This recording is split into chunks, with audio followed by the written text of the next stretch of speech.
कहते हैं, तो परब्रह्म को प्राप्त करने में भक्ति का कोई उपयोग नहीं रह जाएगा। इसलिए साधन से बढ़कर उत्तम पर भक्ति को हमें स्वीकारना होगा कि जिससे वो रस बने। ये बात इस वाद के द्वारा श्री पुरुषोत्तम जी हमें बताना चाह रहे हैं। अब यहाँ से आगे जो टीका है उसमें ये पूरा विषय कि नाट्यशास्त्र में रस क्या होता है और हम भक्ति को किस प्रकार से परिभाषित करते हैं, और फिर रस की परिभाषा और जिस परिभाषा से हम भक्ति को समझते हैं उस परिभाषा के अनुसार हम भक्ति को रस कह सकते हैं या नहीं कह सकते हैं। ये विषय पर विमर्श श्याम भगत जी यहाँ से प्रारंभ कर रहे हैं। ननु इह भक्तेः प्रतिपाद्यमानं रसत्वं तावत् संभवति न वा।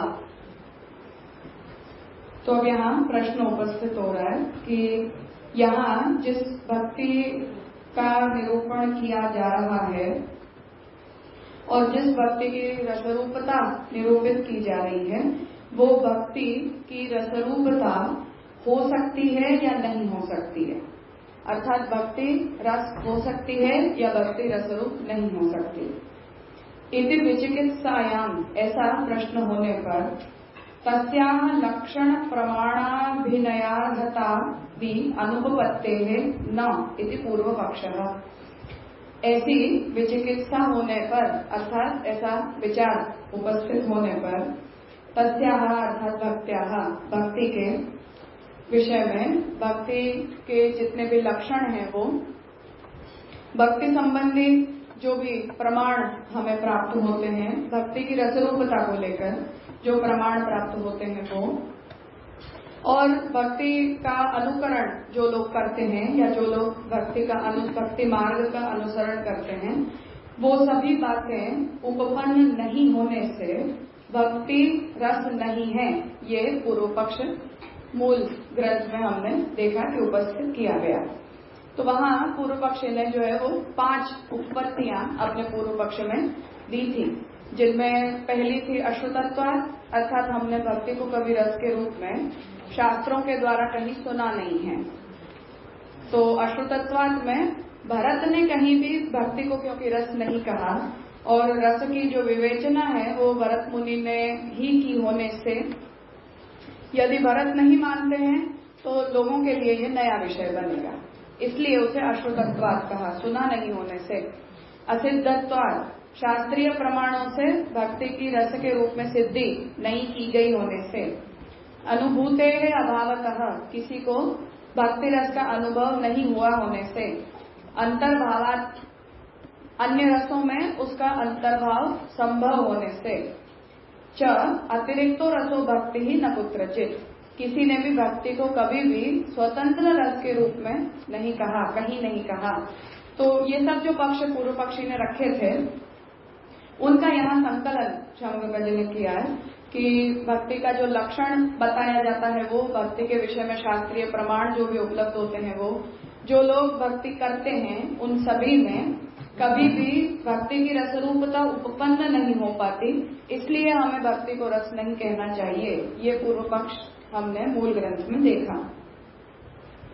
यस्मात् सर्वे भी रसाः हि तावत् स्वरसगत अतिशय आस्वाद्य भाव विशेषतया तद अनुव्यवसाय बुद्धि गोचर स्वरूपाः। तो अन्य जितने भी रस हैं तो उस विषय में यहाँ बता रहे हैं कि क्योंकि सर्वे भी रसाः, भक्ति को छोड़कर प्रचलित रस की जितनी भी काउंटिंग्स हैं, चाहे हम उन्हें 8 कह दें, शांत रस को गिन ले तो 9 कह दें और वात्सल्य को गिन ले तो प्रचलित 10 रस जो है वो माने जाते हैं। तो जितने भी ये प्रचलित रस हैं वो क्या होते हैं? स्वरसगत अतिशय आस्वाद्य भाव विशेषतया, वो रस हमारे रसगत, हमारे हृदय के अंदर रहा हुआ एक प्रकार का भाव होता है। अतिशय आस्वाद्य भाव विशेषतया, जिसके भाव का आस्वादन हम अपने हृदय में रहे हुए भाव का आस्वादन व्यक्ति खुद करता है। तो वो भाव विशेष होता है जो हृदयस्थ होता है और उसका अनुभव हम खुद करते हैं, उसका आस्वादन जीव करता है। तो स्वरजगत अतिशय आस्वाद्य भाव विशेषतया तद अनुव्यवसाय बुद्धि गोचर स्वरूपा। और जो भाव का अनुभव हम अपने हृदय के अंदर करते रहते हैं उसका अनुव्यवसाय हमारी बुद्धि को होता है। अर्थात हमारी बुद्धि ये बात कहती है कि मैं अपने हृदय में रहे हुए इस भाव का आस्वादन कर रहा हूँ, इस प्रकार का हमें ज्ञान होता है। तो वो बुद्धि हमें उस प्रकार का ज्ञान करवाती है। ऐसा सभी रसों का स्वरूप होता है। अन्य जितने भी 9-10 रस हैं उन सभी का। तेषांच अतिशयित आस्वाद्यत्व रूप सामान्य धर्मवत्वेपि, ये जितने भी रस हैं उन सभी रसों में अतिशयित आस्वाद्यत्व सामान्य धर्म रूपत्वेपि, उन सभी रसों का एक कॉमन कैरेक्टर क्या है? जितने भी रस हैं 9-10 जितने भी, उन सभी रसों का एक सामान्य धर्म ये है कि उसका उस भाव का अतिशय आस्वादन जो है वो हम करते हैं, सभी लोग करते हैं। तो करते हुए भी स्व असाधारण विभाव अनुभाव संचारी भाव निष्पाद्यत्व रूपाणी, तो उन सभी जितने भी भाव हैं उन सब का आस्वादन का एक सामान्य धर्म होता है कि हर जीव अपने अंदर रहे हुए भाव का आस्वादन करता है। वो करते हुए अपने अपने, क्योंकि हर रस का एक असाधारण अर्थात जो दूसरे में नहीं पाया जाता, तो एक रस का जो विभाव है, अनुभाव है, संचारी भाव है, वो अन्य रस में नहीं होता है। तो असाधारण कहने का मतलब है स्वासाधारण का मतलब है अपने अपने रस का अपना अपना विभाव, अनुभाव और संचारी भाव होता है। निष्पाद्यत्व रूपाणी असाधारण धर्मवत्व रूप लक्षणान्यपि रसिकैः आलोचकैः उपस्थाप्यन्ते। तो जब भी हम किसी रस को व्याख्यायित करते हैं या किसी भी एक रस की कैटेगरी बनाते हैं तो वहां उसका स्थायी भाव, विभाव, अनुभाव, संचारी भाव, व्यभिचारी भाव, इन सबको भी उस रस के संदर्भ में हमें कहना होता है। तो जितने भी रसशास्त्र के आलोचक हैं, रसशास्त्र के ऊपर विचार करने वाले लोग हैं, उन लोगों ने प्रत्येक रस के स्वतंत्र जो है वो विभाव, अनुभाव, संचारी भाव वगैरह का और उन रसों के असाधारण धर्मों का निरूपण किया है, उसे उन्होंने काउंट करवाया है। भरतादिभिः च नाट्यशास्त्रादिषु तत्तद रसानाम निष्पादक सामग्री प्रतिपादनेन, भरत वगैरह जो है, जो लोग रसशास्त्र के अच्छे जानकार माने जाते हैं, वो भरत वगैरह ने भी नाट्य वगैरह शास्त्रों में से उन रसों के निष्पादक सामग्री का प्रतिपादन करते हुए, तो फिर से सामग्री का मतलब विभाव, अनुभव, संचारी भाव वगैरह, तो प्रत्येक रस का निष्पादन करने वाले, उस रस को बनाने वाले या उस पर्टिकुलर रस के कंपोनेंट्स जितने भी विभाव, अनुभव, संचारी भाव हैं, उन सब का प्रतिपादन करते हुए तद अभिनयार्थम, तो वो नाट्यशास्त्र के अंदर उन सभी रसों को जो है वो अभिनय के अंग के रूप में बताया गया है। तो जब भी हमें किसी भी एक प्रकार के भाव को दिखाना हो, उसे एक्ट करना हो, मानो रौद्र रस दिखाना है, तो आप उसे कैसे दिखाओगे? नाटक में उसे आप कैसे प्रकट करोगे? या नृत्य में उस भाव को आप कैसे दिखाओगे? किन एक्सप्रेशन से दिखाओगे, किन क्रियाकलापों के द्वारा दिखाओगे? तो उन सब का उन्होंने निरूपण किया है। तो उसके अभिनय के लिए आंगिक वाचिक आहार्य रूपाणाम उपायानाम अपि उपदिष्टत्वेन, तो उस रस के निष्पादक जो सामग्री है उसका अभिनय करने के लिए आंगिक, वाचिक, तो शरीर के द्वारा आप उसे कैसे दिखाओगे, वाणी के द्वारा उसे कैसे आप बोलोगे उस रस को, आहार्य रूपाणाम, और उस रस को आप समझोगे कैसे? मानो कोई कुछ स्टेज के ऊपर दिखा रहा है तो उसके क्रियाकलापों के द्वारा कौन सा रस दिखाया जा रहा है, इसे समझने के विषय में जितने भी उपाय हैं, जितने भी उसके फॉर्मेट्स हैं, उनका उपदेश किया होने से उपदिष्टत्वेन प्रमाणाभिनयार्ह ते अपि प्रतिपादिते, तो प्रमाण के द्वारा अभिनय के लिए उन्होंने रसशास्त्र के विषय में इन सभी विषयों को कहा है। तथोपलम्भा भावाद अपि न भक्ते रसरूपता सिद्धि, और वहां उन्होंने कहीं भी भक्ति की रसरूपता का इस विषय में विवेचन नहीं किया। इसलिए जिन प्रमाणों के द्वारा अब तक रसशास्त्र सिद्ध हो चुका है, वहां भक्ति की रसरूपता बताई गई न होने के कारण भक्ति की रसरूपता सिद्ध नहीं होती है। ठीक है, ये सबसे पहला जो पूर्व पक्ष अश्रुतत्वात् जो पहला पूर्व पक्ष उपस्थित किया था उसे यहाँ श्यामकाका जी ने एक्सप्लेन किया कि पूर्व पक्ष ओवरऑल ये बात कहना चाह रहा है। हाँ, इस क्योंकि ये बात पूरी रसशास्त्र से उठ रही है, तो वहां का जो फॉर्मेट है उसमें क्योंकि हम इसे फिट नहीं कर पा रहे हैं, इसलिए हम भक्ति की रसरूपता को स्वीकार नहीं रहे। ऐसा मैंने वायर में कहीं कर सकते। हाँ, तो वहां की जो रस की फ्रेमवर्क है, उस फ्रेमवर्क में भक्ति के कंपोनेंट्स स्थापित नहीं हो पाने के कारण पूर्व पक्षी ये कह रहा है कि क्योंकि भरत ने भक्ति को रस नहीं कहा, इसलिए हम भक्ति की रस रूपता स्वीकार नहीं करते। ये पहली उपपत्ति थी जो अश्रुतत्वात् से कही गई। अब ये प्रश्न आता है कि हम भक्ति को क्या कहते हैं, तो रस की परिभाषा क्या है, रस के कंपोनेंट्स क्या है, ये सब बातें तो हम नाट्य शास्त्र से समझ लेते हैं। पर अब हम अगर भक्ति को रस कहना चाह रहे हैं तो पहले तो हमें भक्ति को एज अ कंसेप्ट समझाना पड़ेगा कि हम भक्ति के बारे में क्या कह रहे हैं। तथा ही कह तावत् भक्ति पदाभिहितो विशेषः पदार्थः। अब यहाँ ये प्रश्न है कि भक्ति पद से जानने वाला, कहे जाने वाला ये विशेष पदार्थ क्या है, भक्ति क्या है। कानि वा स्वरूप कारण कार्य प्रयोजन लक्षणानि, और जो भक्ति है उसके भक्ति का स्वरूप क्या है, भक्ति का कारण क्या है, भक्ति का कार्य क्या है, भक्ति का प्रयोजन क्या है और भक्ति का लक्षण क्या है। अतिव्याप्ति आदि दोषत्रय रहितानि तस्याः किल मंतव्यानि। तो अतिव्याप्ति, अव्याप्ति और असंभव, ये तीन दोष न्याय ने किसी भी लक्षण के विषय में सोचे हैं। तो उन तीनों दोषों से रहित भक्ति का स्वरूप, कारण, कार्य, प्रयोजन और लक्षण क्या है, ये प्रश्न सर्वप्रथम हमारे सामने उपस्थित होता है। माइक बदले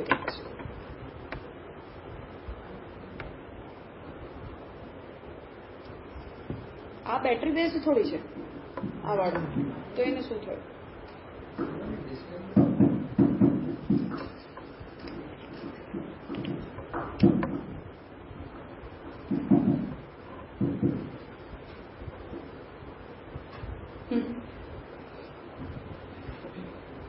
तो भक्ति की परिभाषा को लेकर ये प्रश्न यहाँ आ रहा है कि तीनों प्रकार के दोषों से रहित भक्ति की परिभाषा क्या होगी।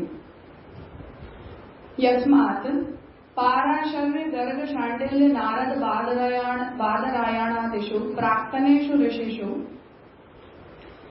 तो महाप्रभु जी से पूर्व पराशर, गर्ग, शांडिल्य, नारद और बादरायण व्यास, इन लोगों ने, जो प्राचीन ऋषि हैं, महाप्रभु जी से पूर्व के जो ऋषि हैं, उन लोगों ने भक्ति को किस प्रकार से परिभाषित किया है वो यहाँ पहले श्यामकाका जी ने उन परिभाषाओं को लिखा है। केचन परमेश्वर पूजादि विषयक अनुरक्ति रूपत्वम इति भक्तेः लक्षणम प्रतिपादयन्ति। तो परमेश्वर की पूजा आदि के विषय में जो अनुरक्ति है उसे भक्ति के लक्षण के रूप में कुछ ऋषियों ने प्रतिपादित किया है। तो परमेश्वर की पूजा और परमेश्वर संबंधी अन्य कार्य, तो श्रवण आदि जो भी हैं, उन सभी में हमारी जो अनुरक्ति होती है उसे भक्ति कहा जाता है, ऐसा भक्ति का लक्षण बताया गया है। अपरे अन्य ने तत्कथादि विषयक अनुरक्ति रूपत्वम। तो भगवान की कथा के श्रवण, कीर्तन, स्मरण आदि के विषय में जो अनुरक्ति है उसे भक्ति कहा है। अन्य परमात्म विषयक परमानुरक्ति अविरोधेन तत्पूजा कथादि विषयक अनुरक्ति रूपत्वम इति।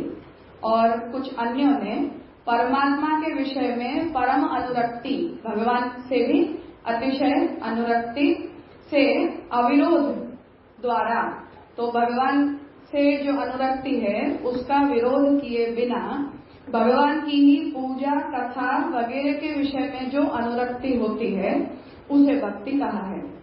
तो भगवान से भी अनुरक्ति होती है और भगवान की पूजा कथा वगैरह में भी जो परम अनुरक्ति है वो भक्ति कही जाएगी।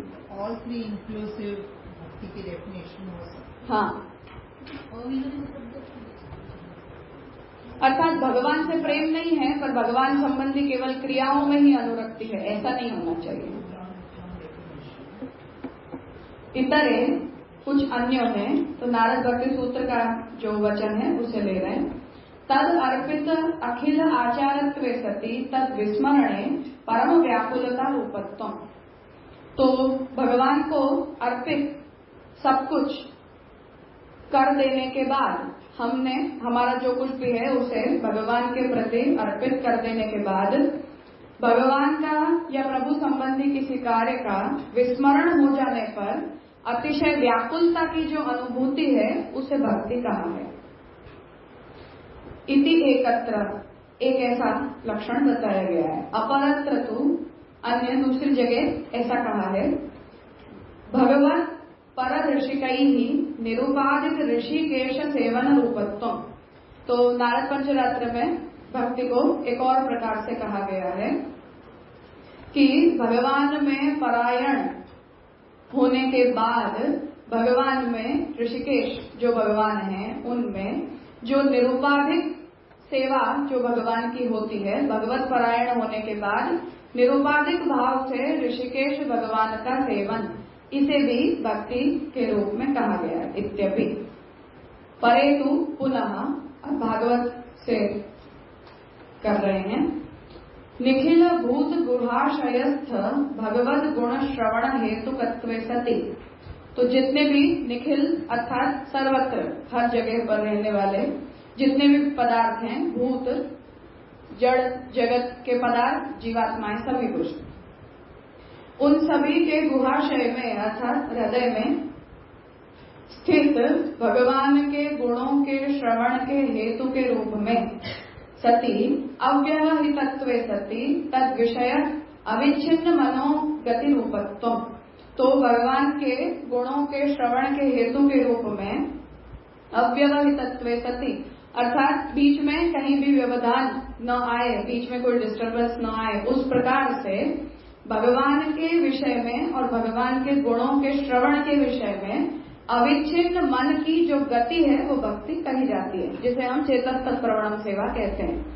तो अविच्छिन्न रूप से हमारे चित्त का कृष्ण प्रवण हो जाना, तो उसे जो है वो भक्ति के रूप में बताया गया है। इति आहु सती च एवं परमात्मतया समादृतानां ऋषीणाम अपि मिथो विसंवादोपलब्ध्या ऐकमत्या भावात् च भक्ति स्वरूपो दुरवबोध्य एवं अवभाति।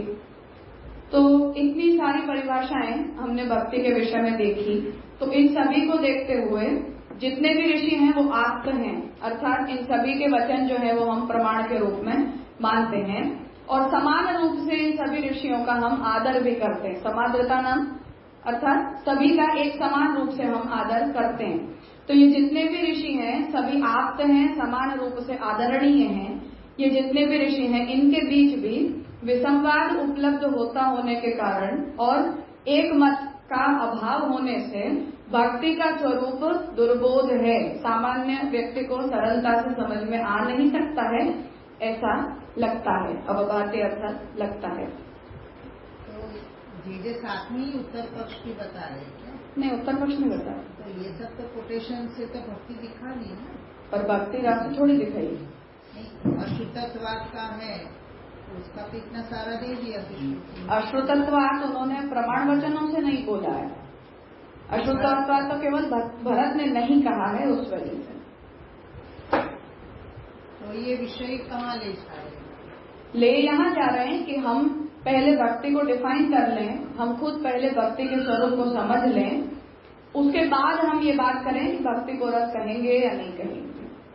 तो पहले हम उसे डिफाइन कर रहे हैं, भक्ति को स्पष्ट कर रहे हैं। फर्स्ट पैराग्राफ में जनरल बताया कैसे रस की बात चल रही है, फिर सेकेंड में भक्ति क्या होती है, तो भक्ति की डेफिनेशन हुई। हाँ नहीं, तो जब इसमें आया था पुरुषोत्तम जी का उत्तर पक्ष अशुद्धत्वाद, तो तभी भी ये नारद पंचरात्र का शांडिल्य ऋषि का कोटेशन से ही उत्तर पक्ष आया था। तो उन्होंने क्या भरत का पूर्व पक्ष नहीं लिया था अशुद्धत्ववाद में? लिया था। तो उनका आंसर तो हमने इसी से देखा, नारद पंचरात्र शांति, उसे हमने असिद्धत्वाद में देखा था। पहले में क्या था मुझे तो नहीं समझा। वहाँ ये कहा गया था जहाँ डायरेक्टली भक्ति को रस बोल दिया गया है शास्त्र वचन से, तो भरत ने उसे काउंट नहीं किया है, परंतु भागवत भी पिबत भागवत रसमालयम वहाँ और गोपाल तात्पर्य श्रुति भी भक्ति को क्लियरली रस के रूप में बोल रही है। वहां से वो बात आ जा रही है, क्योंकि भरत के कहते उनका प्रामाण्य ज्यादा होगा, तो भरत ने नहीं कहा पर शास्त्र ने कहा, ऐसा अर्थ है। तो क्या लेंगे? भरत का लेंगे, श्रुति का भी लेंगे, श्रुति का भी नहीं लेंगे और भरत का भी नहीं लेंगे। करते हैं आराम से, क्या जरूरी होगी? ये समझ के आई नहीं। न्याय का पक्ष से क्या कहना चाह रहे हैं? यहाँ पे नहीं, ये इसका प्रमाण वचन नहीं, उसके ऊपर कहानी का अतिव्याप्ति आदि दोष त्रय रहिता ही। हाँ, तो हमसे ये प्रश्न पूछा गया है कि आप पहले तो भक्ति का ऐसा लक्षण बताओ जहाँ अव्याप्ति, अतिव्याप्ति और असंभव दोष न हो, क्योंकि तभी तो कोई लक्षण सिद्ध माना जाएगा ना। 3 दोष होने पर तो वो लक्षण सिद्ध ही माना नहीं जाता है। इसलिए ये क्लॉज रखा गया कि हमें ऐसी परिभाषा चाहिए कि जिसमें ये तीनों प्रकार के दोष उपस्थित न होते हों। भक्ति सिद्ध करना, भक्ति की डेफिनेशन को सिद्ध करना। हर लक्षण के विषय में यही पैरामीटर होता है कि ये तीनों दोष नहीं होने चाहिए, तभी वो लक्षण माना जाता है। अतिव्याप्ति, अव्याप्ति और असंभव। अतिव्याप्ति का मतलब होता है कि हम जिस लक्षण को ला रहे हैं वो लक्षण अपने लक्ष्य में भी जा रहा है और लक्षण के अतिरिक्त अन्य पदार्थ में भी जा रहा है। जैसे हम ये कहते हैं, जैसे गाय का लक्षण पूछा जाए तो हम ये कहें कि 4 पैरों वाले पशु को हम गाय कहते हैं, तो 4 पैरों वाला तो घोड़ा भी होता है, तो ये अतिव्याप्ति हो जाती है। अपने लक्षण से वो चीज बाहर भी जा रही है। हमारा टारगेट केवल गाय को बताना है, घोड़े को बताना नहीं है, तो वो अतिव्याप्ति दोष कहा जाता है। दूसरा अव्याप्ति दोष होता है कि जो अपने लक्ष्य को पूरा व्याप्त नहीं कर पाता है, आप उस अपने लक्ष्य को पूरा समझा नहीं पाते हो जो भी आप लक्षण बना रहे हो उसके द्वारा। और तीसरा असंभव दोष होता है, जिसका मतलब है कि आपने जो लक्षण बनाया वो लक्ष्य में बिल्कुल जा ही नहीं रहा है, वो आपके लक्ष्य को एक्सप्लेन ही नहीं करता है। तो न्याय इन तीनों पैरामीटर्स के आधार पर हर वस्तु के लक्षण का परीक्षण करता है। तो जब ये तीनों दोष ना निकले तभी वो लक्षण सिद्ध माना जाता है, वरना वो असिद्ध माना जाता है।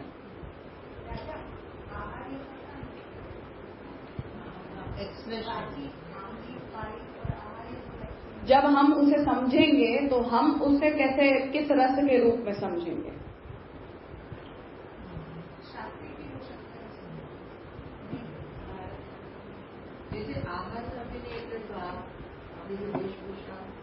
हाँ, अर्थात जब कोई पोर्ट्रे कर रहा है उस रस को, तो हम जब उस रस को समझने का प्रयास करेंगे तो हमारी अंडरस्टैंडिंग क्या बनेगी उस विषय में।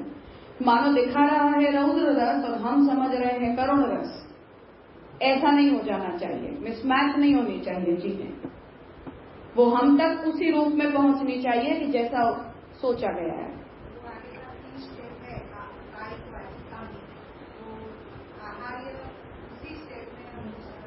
बिल्कुल, वहीं से वो ग्रहित होकर आना चाहिए।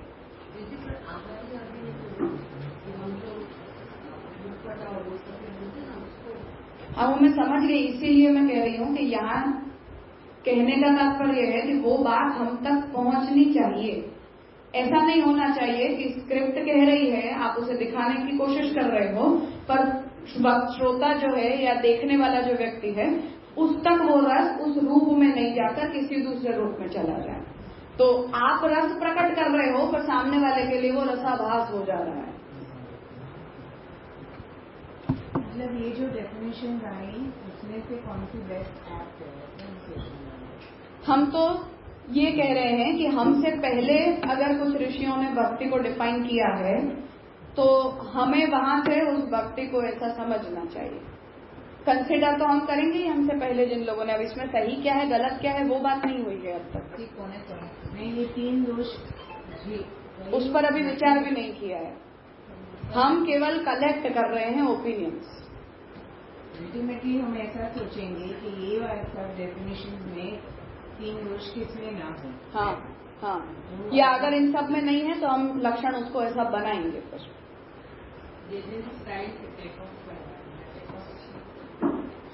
यही सही तरीका होता है किसी भी विषय को लिखने का। अभी अणुभाष्य में भी मैंने ये बात को कहा था कि ये राइटिंग की शिष्ट परंपरा है ऐसी कि आप अपने पहले के ओपिनियंस को कंसिडर किए बिना ऑल ऑफ अ सडन अपना ओपिनियन नहीं दे सकते हो। वो अशिष्ट लेखन माना जाता है। कुछ भी अगर आप लिख रहे हो तो इस विषय में अगर आपसे पहले किसी ने कुछ भी लिखा है तो उन सब का संकलन आपको करना ही चाहिए। इफ एट ऑल वो उस शैली से उसे लिखा जा रहा है तो। छोटे छोटे प्रकरण ग्रंथ लिखे जाते हैं उसमें वो जरूरी नहीं होता, जैसे षोडश ग्रंथ में वो जरूरी नहीं होता है।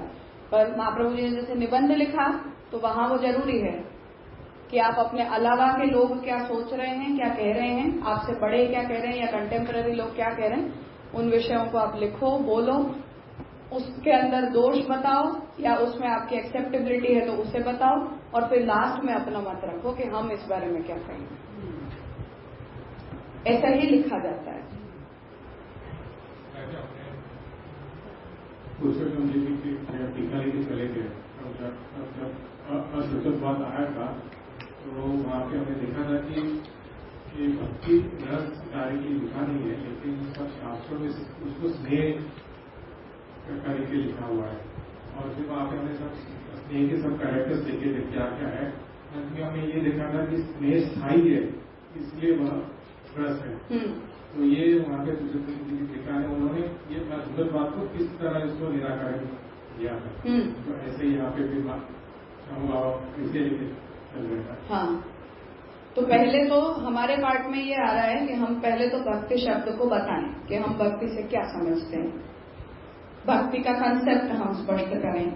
उसके बाद फिर हम इन बातों पर विचार करें कि वो रस की परिभाषा में जाएगा या नहीं जाएगा, या कंसेप्चुअली इस विषय में किसी ने उसकी रसरूपता को बताया है या नहीं बताया हमसे पहले। इसीलिए पूर्व जो ऋषि वगैरह हैं उनके वचनों को यहाँ ला रहे हैं। तो जैसे जिसे पुरुषोत्तम जी ने स्नेह कहा तो यहाँ हम देखें तो सब लोगों ने एक समान रूप से अनुरक्ति शब्द का उपयोग किया है। तो अनुरक्ति की अनुराग होता है, अनुरागी प्रेम और स्नेह भी कहा जाता है। तो सभी ने इसे रस नहीं कहा है पर हर किसी ने इसे अनुरक्ति शब्द के द्वारा तो बोला ही है।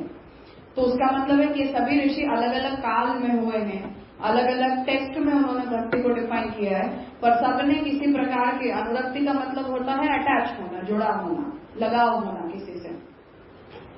तो अनुरक्ति को तो हर कोई यूज कर रहा है, तो एक कॉमन शब्द हमें सभी के बीच में मिल रहा है कि नहीं मिल रहा है।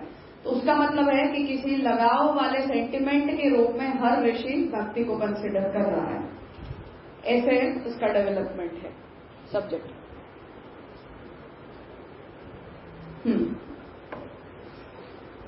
तो यहाँ ये बात आई कि सभी जो ऋषि हैं उन लोगों ने क्योंकि भक्ति को अलग अलग तरह से समझाया है इसलिए भक्ति का स्वरूप जो है वो दुर्बोध हुआ।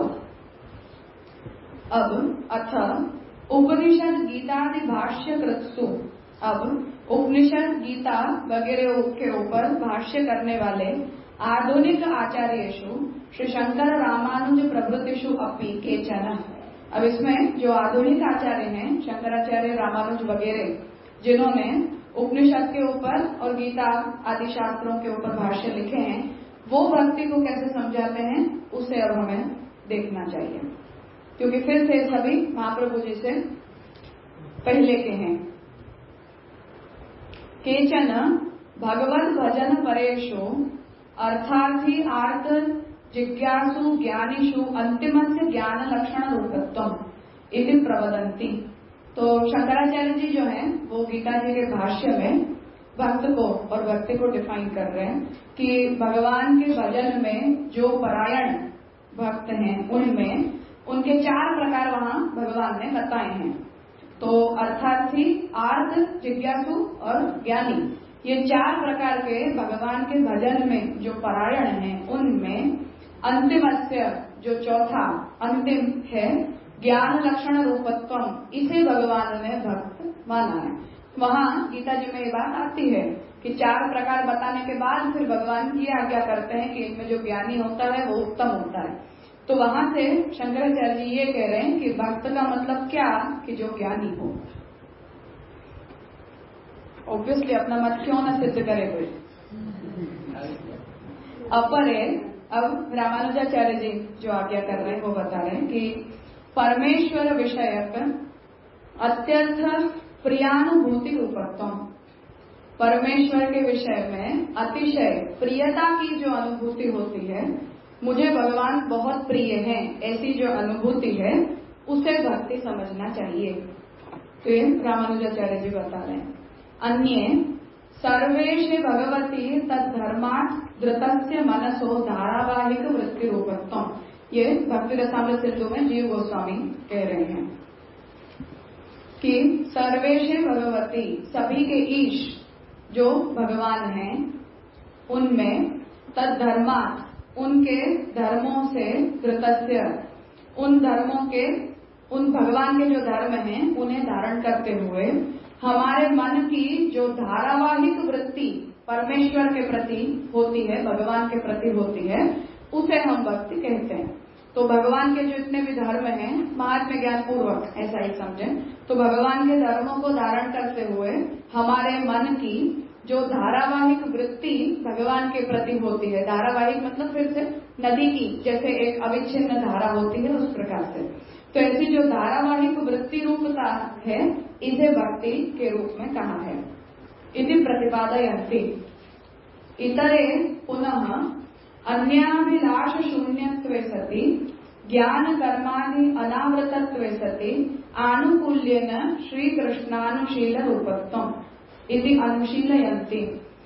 तो किसी भी अन्य पदार्थ की अभिलाषा से शून्य होकर, कुछ भी अन्य प्राप्त करने की अभिलाषा से शून्य होकर ज्ञान कर्म से अनावृत होते हुए कृष्ण के अनुकूल होने की जो भावना है और कृष्ण का अनुशीलन जो है वो भक्ति कहा जाता है, ऐसी एक अन्य व्याख्या प्राप्त होती है। वैशेषिकास्तु आराध्यत्व प्रकारक ज्ञान रूपत्व, नहीं समझ आया, अन्याभिलाष शून्यत्वे सति,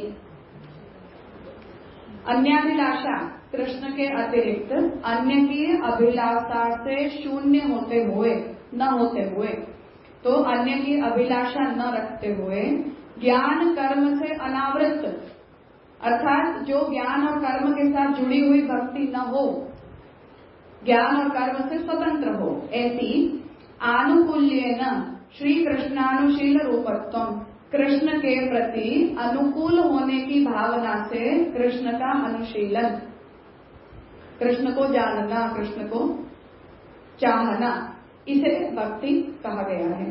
जैसा अनन्य शक्ति हुई वैसे। हाँ, ज्ञान कर्म से कैसे नहीं जुड़ी होगी भक्ति ज्ञान और कर्म से स्वतंत्र होनी चाहिए एसेंशियली।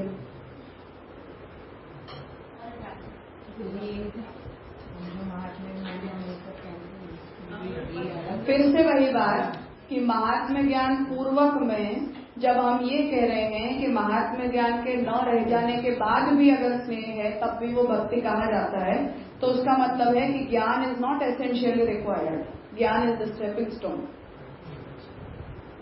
हम उसका उपयोग करते हैं, कर सकते हैं, पर भक्ति बिना ज्ञान की नहीं हो सकती, ऐसा लक्षण हम भी नहीं मानते हैं। बिना ज्ञान की भक्ति होती है, हो सकती है और टेक्निकली होनी चाहिए। At some point of time हमारी भक्ति जो है वो उस ज्ञान की अवस्था को छोड़ दे, ऐसी बननी चाहिए। कर्मों की उसे अपेक्षा न रह जाए, ऐसी वो भक्ति बननी चाहिए। तो हम भी ज्ञान और कर्म से स्वतंत्र ही मानते हैं भक्ति को। नहीं, उसका स्टेपिंग स्टोन की तरह हम उपयोग कर सकते हैं, पर फिर वो छूट जाना चाहिए। ऐसा नहीं है कि उसके बिना हमारा स्नेह खत्म हो जाएगा, वो नहीं होना चाहिए। कृष्ण के प्रति अनुकूल होने की भावना, अनुकूल से संकल्प, प्रतिकूल से वर्जन।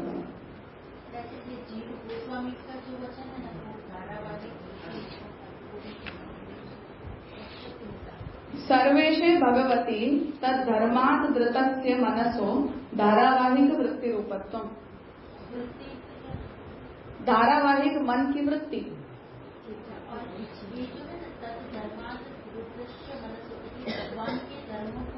धारण करते हुए मन की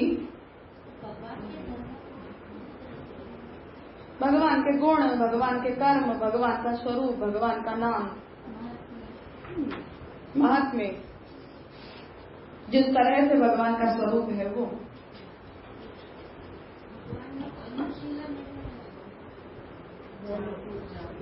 पीछे जाना, पीछे पीछे जाना।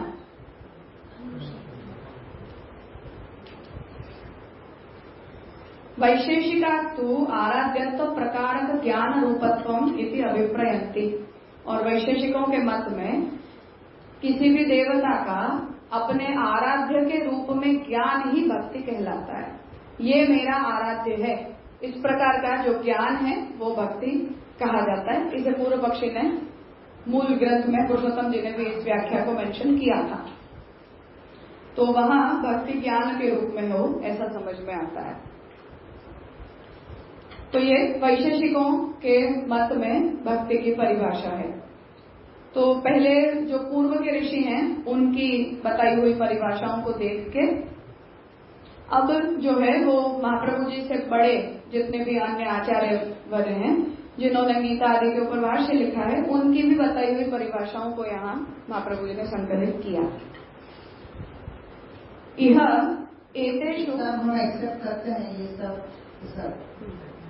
मेजर कोई इतना बड़ा प्रॉब्लम नहीं है हमें किसी भी परिभाषा से। एप्लीकेशन के विषय में अलग बात है कि जैसे शंकराचार्य जी ने भक्ति को ज्ञान का अंग मान लिया, तो वहां हम अपनी भक्ति को उनसे अलग करते हैं, पर ऐसा नहीं कहते कि भक्ति की नहीं जा सकती है ज्ञान के अंग के रूप में। तो पार्शियली हम डिसएग्री करते हैं कि हम भक्ति को ऐसे प्रैक्टिस नहीं करेंगे, पर भक्ति की नहीं जा सकती है ऐसा फिर भी उस विषय में हमारा कोई मत नहीं है।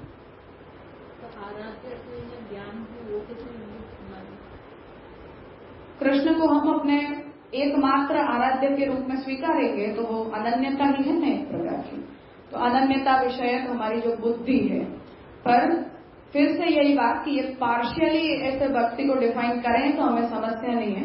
भक्ति की ये पूरी पूरी परिभाषा नहीं है, इसमें हमें कुछ एडिशंस तो करने ही पड़ते हैं, तब जाके वो लक्षण पूरा बनेगा। पर कोई से हम पूर्णतया असहमत हों ऐसी कोई बात नहीं है इसमें।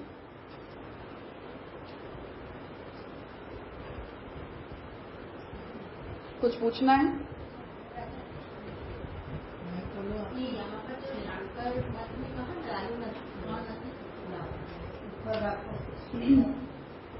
शंकर मत में जो ज्ञान का कहा ना, ज्ञान ही भक्ति है जो अर्थार्थ, तो वो ज्ञान को भक्ति किस तरह से कहते हैं? शंकर वो ज्ञानी उनका वो ज्ञान को मानते हैं, पर फिर भी वो उसको भक्ति कैसे कहते हैं? भगवान गीता जी में ज्ञानी को भक्त क्यों कहते हैं? वहीं से तो वो इस बात को ला रहे हैं ना, गीता जी के भाष्य में ही शंकराचार्य जी ने बात लिखी है। भक्ति का यही कॉन्सेप्ट है, मतलब ज्ञाननिष्ठ होना ही भक्त होता है। और आप ज्ञाननिष्ठ हो तो ज्ञाननिष्ठ होने का मतलब यही है कि आप ब्रह्म से प्रेम करते हो, तभी तो उसके लिए इतना सारी मेहनत कोई करता है। मतलब प्रेम का वहां पर वो नहीं है। फिर से देखो, हम अपने ऑब्सेशंस में से हमें बाहर आ जाना चाहिए। कोई भी शुष्क नहीं होता है, ज्ञानी भी शुष्क नहीं होता है। हमें पैशन चाहिए इतना ज्ञान प्राप्त करके ब्रह्म को प्राप्त करने के लिए। इतना प्रबल वैराग्य बिना प्रेम के पैदा नहीं होता है। तो जब आप अपने घर परिवार गांव धन संपत्ति और अपना शरीर तक मोक्ष के लिए छोड़ने के लिए रेडी हो जाते हो, तो जैसे महाप्रभु जी आज्ञा करते हैं कि जो अपने घर परिवार को कृष्ण के लिए छोड़ना चाहता है, वैसे ही ये ज्ञान के प्रति एक प्रकार का पैशन है, शुष्कता नहीं है। उन्हें भी बहुत प्रेम है, ब्रह्म से बहुत प्रेम है, अपनी आत्मा से अत्यधिक प्रेम है, इसीलिए उसे प्राप्त करने के लिए कोई भी व्यक्ति इतने सारे प्रयास करता है। अन्यथा हम भी दुनिया एंजॉय कर रहे हैं, वो भी दुनिया एंजॉय करते, क्या समस्या हो रही? तो शुष्कता कोई भी साधन में कभी भी नहीं होती है। जितने भी मुक्ति अर्थ साधन हैं, उन सभी साधनों में वो जीव अतिशय निष्ठ होते हैं, और वो निष्ठा ही अपने आप में प्रेम द्योतिका होती है। आपको प्रेम है तभी आप उसमें निष्ठ होते हो।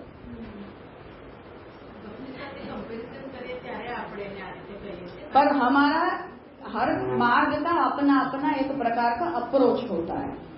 तो हम उस अप्रोच के आधार पर ये कहें कि हाँ हमें ये ठीक नहीं लगता है, तो वो हमारा पर्सपेक्टिव है कि हम ऐसा नहीं करना चाहते हैं।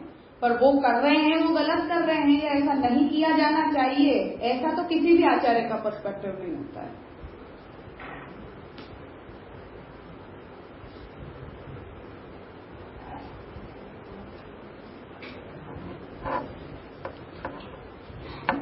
महाप्रभु जी भी वही समझा था, उनको जो प्रश्न किया गया था कि ज्ञान बड़ा बड़ा, सही बात है।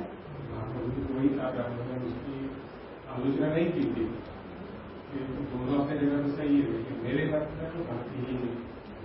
हाँ, तो शास्त्र सिद्ध भी है ये बात, इसमें भी कोई डाउट नहीं है।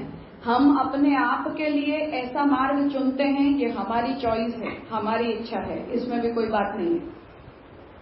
पर जो कोई भी व्यक्ति जिस किसी साधन के प्रति निष्ठ है, उसकी अनन्यता उस साधन में होती ही है। और जो अनन्यता है, जो निष्ठा है, वो अपने आप में प्रेम द्योतिका होती है। उन्हें साधन से, अपनी प्रक्रिया से प्रेम है, वो दिखाते हैं इस बात को।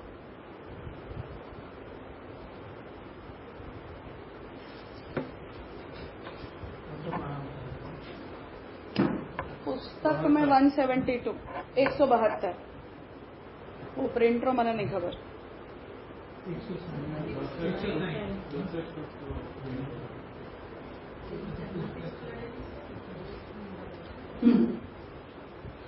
इह एतेषु आधुनिक आचार्योक्त लक्षणेषु। अब यहाँ इन सभी जो ऊपर हमने जितनी भी परिभाषाएं देखी, उन सभी परिभाषाओं का श्यामका जी असेसमेंट कर रहे हैं कि जितने भी, क्योंकि अब जो नारद आदि के द्वारा बताई हुई परिभाषाएं हैं उस विषय में तो कुछ भी नहीं कहा जा रहा है, पर जो आधुनिक आचार्य हैं शंकराचार्य जी से लेकर अब तक के, उनके द्वारा कहे गए जो लक्षण हैं, उनमें अब हमें जितने भी 3 प्रकार के दोष हैं उन सबका विचार अब यहाँ किया जा रहा है। प्रथमे तावत लक्षणे, तो पहला जो लक्षण है वो शंकराचार्य जी का हमने कंसिडर किया, जहां उन्होंने गीता जी में बताया हुआ जो चौथा प्रकार का जो ज्ञानी है उसे ही भक्त के रूप में बता दिया। तो उस विषय में अब श्यामका जी आज्ञा कर रहे हैं कि प्रथमे तावत लक्षणे लक्षीभूताया भक्ते अनुष्ठेयता दोषानुषंगो। तो जो लक्षीभूत जो भक्त है, जैसे भगवान ने 4 प्रकार के भक्त बताए, उसमें से फिर भगवान ने ये आज्ञा दी कि जो ज्ञानी भक्त होता है वो मुझे सबसे ज्यादा प्रिय होता है। तो वो जो भगवान के वचन है, वहां से शंकराचार्य जी ने इस परिभाषा को लिया कि ज्ञान निष्ठा ही भक्ति कहलाती है। तो वो उसे बता रहे हैं कि इसमें जो लक्षीभूत जो भक्त है उसके द्वारा अननुष्ठेयता दोषानुषंगो। तो वहां क्या दोष उपस्थित हो रहा है कि जो अनुष्ठान किया जाता है वहां, अब जो ज्ञानी भक्त है वो भक्ति का अनुष्ठान करेगा या ज्ञान का अनुष्ठान करेगा, या ज्ञान के अंग के रूप में भक्ति का अनुष्ठान करेगा। ठीक है, तो भक्ति का तो नहीं करेगा, वो ज्ञान का वो ऑलरेडी कर रहा है और उसके अंग के रूप में वो भक्ति का अनुष्ठान करेगा, जिसे शंकराचार्य जी ने शाखा अरुंधति न्याय के द्वारा बताया है। तो वहां ये दोष उपस्थित हो रहा है कि जो भक्ति करनी है वो ज्ञानी को शंकराचार्य जी ने उस भक्ति का अनुष्ठान नहीं बताया है, वो भक्त को ज्ञान का अनुष्ठान बता रहे हैं। ठीक है, अनुष्ठान वो क्या बता रहे हैं कि ज्ञानी भक्त है फॉर एग्जाम्पल। अब ज्ञानी भक्त शब्द का जब हम उपयोग कर रहे हैं तो ज्ञानी भक्त बन रहा है तब हम उसे ज्ञानी भक्त कहना चाह रहे हैं, या ज्ञानी के द्वारा की जाने वाली भक्ति को हम ज्ञानी भक्ति, ज्ञान में मिश्रित भक्ति बोल रहे हैं, या ज्ञान के अंग के रूप में जो भक्ति का अनुष्ठान किया जाता है उस वजह से हम उस ज्ञानी की प्रशंसा कर रहे हैं। इन सब की इसमें कोई क्लैरिटी नहीं है, पर मोटे तौर पर ये समझ में आता है कि उसे हम ज्ञान का अनुष्ठान बता रहे हैं। कर्तव्य इति कर्तव्यता उसे नवदा भक्ति की नहीं बताई जाती है, इति कर्तव्यता उसे ज्ञान निष्ठा की बताई जाती है, और उसमें उसे ज्ञाननिष्ठ होने पर ही भक्त मान लिया जाता है कि तुम ज्ञाननिष्ठ हो तो ये तुम्हारी भक्ति है। गीतासु मन्मना भव मद्भक्तो मद्याजिमाम नमस्कुरु इति भक्तेः कृत्यर्हतायाः उपदेशोपलब्धात्। अब जब तुम अनुष्ठान भक्ति का नहीं करके ज्ञान का करोगे तो उससे समस्या क्या आएगी कि भगवान ने ही गीता जी में मन्मना भव मद्भक्तो मद्याजिमाम नमस्कुरु यहाँ भक्ति का अनुष्ठान बताया है कि तुम मेरे भक्त बनकर मेरे प्रति पदार्थों का समर्पण करो, मुझे नमस्कार करो, मेरी सेवा करो, या मेरे लिए हर प्रकार के कर्मों को करो, मुझे ही हर प्रकार के कर्म फल का समर्पण करो। ये भक्ति का भगवान अनुष्ठान बता रहे हैं और आप भक्त के लिए ज्ञान का अनुष्ठान बता रहे हो। आ रहा है समझ में? तो मन्मना भव मद्भक्तो इति भक्तेः कृत्यर्हतायाः उपदेशोपलब्धात्। तो जब आप भक्त को ज्ञान का अनुष्ठान बताओगे तो भगवान ने जो भक्ति का अनुष्ठान बताया है, भक्ति के लिए कृत्यर्हतायाः, भक्त को जो कृति बताई है उस उपदेश का उपलम्ब हो रहा है, वो उपदेश कट रहा है। समझ में आई बात? तो ज्ञानी ही भक्त होता है ऐसा जब हम कह देंगे तो वो ज्ञान के साधन करेगा या भक्ति के साधन करेगा? वो ज्ञान के साधन करेगा। अब जब वो ज्ञान के साधन करेगा तो भगवान भक्त के लिए क्या साधन बता रहे हैं इस श्लोक में? तो भगवान जो साधन बता रहे हैं उस साधनों का वहां उपलम्ब हो रहा है, वहां वो साधन को ओवरकम करके उन साधनों को छोड़ के आप अन्य प्रकार के साधनों को बता के ज्ञानी को आप भक्त सिद्ध कर रहे हो। तो तात्पर्य है कि ज्ञानी की कृत्यर्हता अलग है और भक्त को बताए जाने वाले कर्तव्य अलग अलग हैं। तो वो तो चाहे दोनों नहीं कर पाएगा, या तो वो ज्ञान के साधन कर लेगा या तो वो भक्ति के साधन कर लेगा। तो भगवान के वचनों के साथ उसका विरोध आ रहा है। ज्ञान से च अव्याप्ति लक्षण कह सकते हैं। हाँ, व्याप्ति कह सकते हैं। ज्ञान से च विद्या गोचरत्व अभ्युपगमान अपि, क्योंकि ज्ञान की भी विधि बताई गई है, जो ज्ञानी है उसका क्या कर्तव्य है ऐसा कह के ज्ञान की विधि को भी बताया गया होने से भक्ति की जो कृत्यर्हता है उसका उपलम्ब हो रहा है। ऐसा प्रथम परिभाषा के अंदर शंकर जी ने यहाँ दोष बताया। स्पष्ट है? लास्ट वर्ड बताओ, ज्ञानस्य च से क्या? ज्ञानस्य च विधि अगोचरत्व अभ्युपगमात् अपि। तो ज्ञानी के अनुरूप जो विधि है उसे भगवान ने यहाँ नहीं कहा है। मन्मना भव मद्भक्तों में भगवान के संबंधी जिन क्रियाओं का निरूपण किया है वो सारी क्रियाएं ज्ञानी नहीं करता है।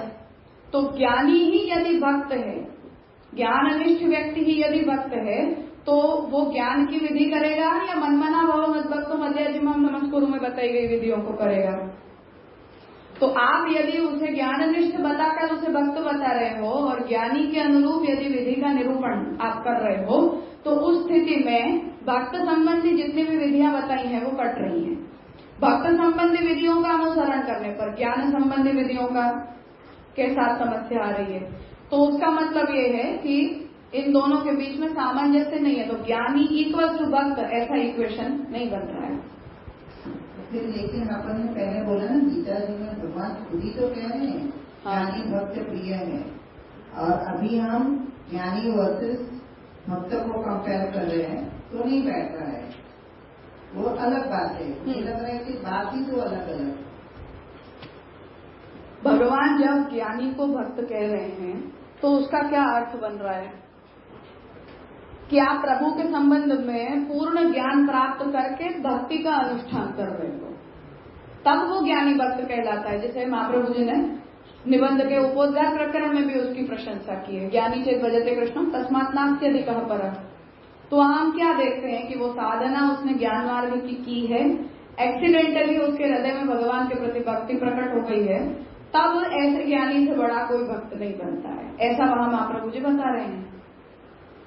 तो अनुष्ठान तो आप दोनों में से कोई एक का ही कर सकते हो, तो या तो आपका ज्ञान भक्ति का अंग बनेगा या आपकी भक्ति ज्ञान का अंग बनेगी, दोनों में इक्विवेलेंस नहीं है पॉसिबल। तो ज्ञान प्राप्त करके आप अनुष्ठान भक्ति का करो, ये सही प्रोसीजर है, पर आपकी ज्ञान की प्रक्रिया को ही आप भक्ति भी कह दे रहे हो, ये नहीं हो सकता है, क्योंकि उसका अनुष्ठान अलग अलग प्रकार से किया जाता है उस वजह से। इसलिए ये दोष बताया कि आप ज्ञानी को ही भक्त नहीं कह सकते हो। जो ज्ञान प्राप्त कर चुका है वो जीव भक्ति का अनुष्ठान करने लग जाए, भक्ति की कर्तव्यता का पालन करने लग जाए, तब कोई प्रॉब्लम नहीं।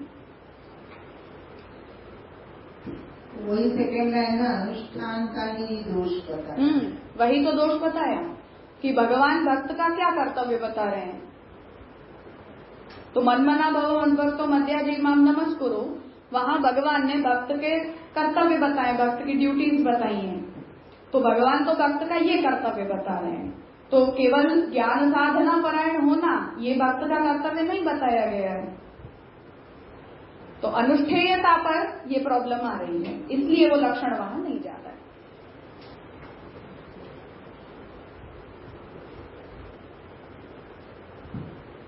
मतलब ये तो स्पष्ट हुआ, पर यहाँ पे जो मनमना भाव मद्भक्तों में वहाँ पर भी शाकारूढ़ है कि न्याय में जब वो जो भी अनुष्ठान कर रहा है या वो प्रक्रिया कर रहा है तो उसका तो वो इसमें इंक्लूड कर ही सकते हैं उनकी प्रणाली से, मतलब जो भी क्रिया कर रहा है वो, पर फिर वो मनमना होगा, मतलब मनस्थिति ज्ञान मोक्ष के लिए भगवान का हो जाना पड़ेगा उसको। चित्त की प्रवणता कहाँ होगी? तो शंकराचार्य जी कल्मिनेशन तो उसका चित्त वृत्ति का वहां मान रहे हैं ब्राह्मी की स्थिति में, और भगवान तो यहाँ मनमना कह रहे हैं, तो वो चित्त की प्रवणता को लेकर आप क्या स्टैंड लोगे फिर?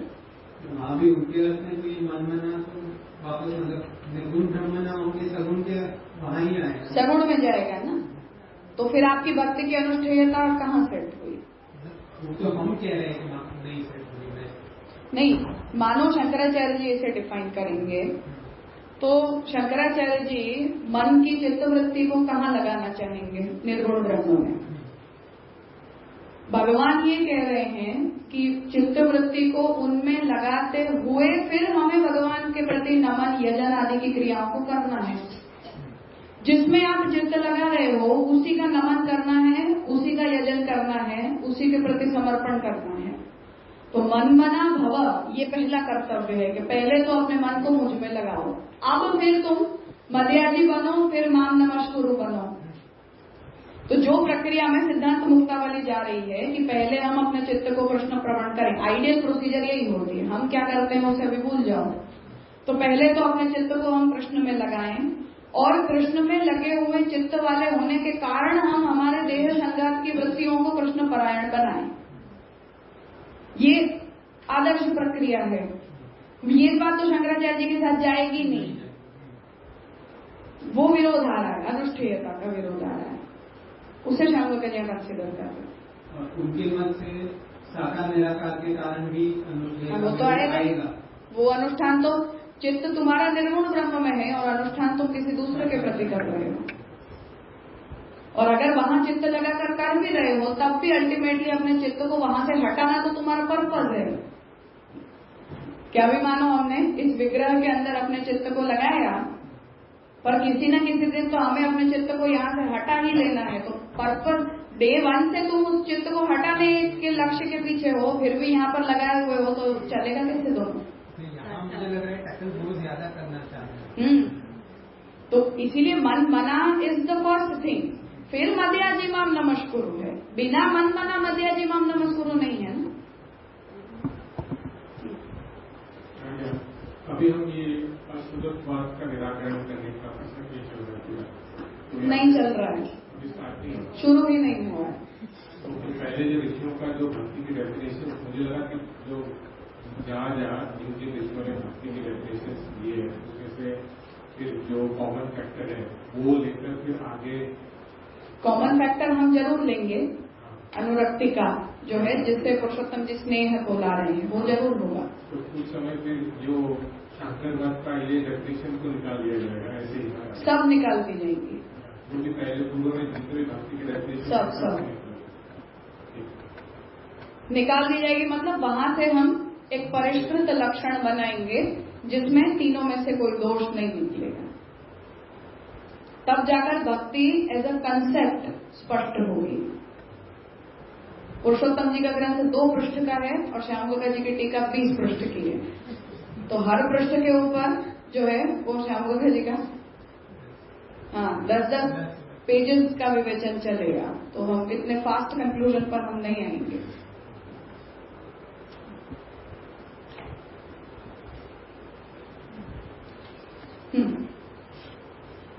तो पहली समस्या शंकराचार्य जी की परिभाषा के साथ यहाँ ये आई कि जिस ज्ञान को वो भक्ति कहना चाह रहे हैं वो ज्ञान की भक्त्यर्हता वहाँ सिद्ध नहीं हो रही है, गीता जी के वचनों से ही नहीं हो रही है।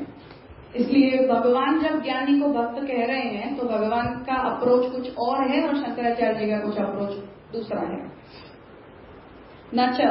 न इह भक्ते किमुत भगवती मनोयोजनस्यैव भक्ति साधन भूतस्य अनुष्ठेयतायाः उपदेशः इति वाच्यम्। आपको ये कहे कि अल्टीमेटली जो भक्त है उसका भगवान में मन का योजन ही भक्ति का साधन भूत अनुष्ठान है। अर्थात भगवान अल्टीमेटली भक्ति को क्या बताना चाह रहे हैं कि तुम्हारा जो मन है वो मेरे अंदर योजित होना चाहिए, बस भक्ति इतनी ही होती है। उसके साथ जुड़ी हुई जो अनुष्ठान की सारी प्रक्रियाएं हैं उसे नेसेसरीली भक्ति में इंक्लूड करना जरूरी नहीं है। कहने का मतलब ये है। प्रॉब्लम आई समझ में?